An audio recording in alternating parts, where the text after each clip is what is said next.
जय जगन्नाथ सांग मैंने आशा कर समस्ते भलरे थे आ जो मैंने भी मो वीडियोस देखुं सेम कथा प्लीज लाइक शेयर और सब्सक्राइब करने जमा भी भूलें। आज चलते बनैबा आम दही रे गोटे रेसिपी सांग मैंने आम समस्ते जिते भी आधुनिकता को आपणइले आमको से पुराणा खाइबा ही भल लगे। मैं ठीक कहली ना?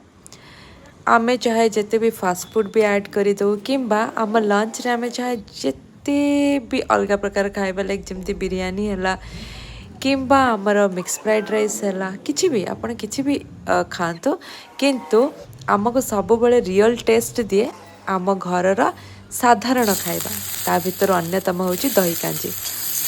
तो दही कांजी जमी नॉर्मली बनाती मुझे किसी कखारू बैगण आ भेंडी को काटी नहीं टिके तेल रे फ्राई कर देती। आउ दही कांजी रे साधारणतः समस्त को भल लगे आलू छेचा। तो मुझे पियाज को टिके फ्राई करिकी गछरे तोली आनी लंका ताको देके भल भाव टिके आलू भर्ता को रेडी करदेली।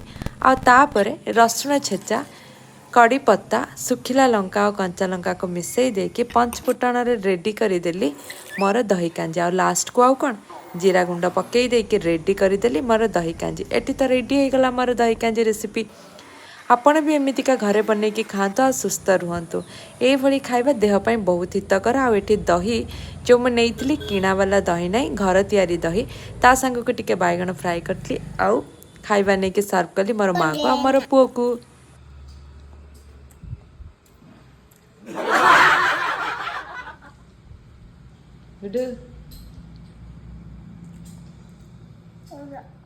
कौन नीलो बोलिए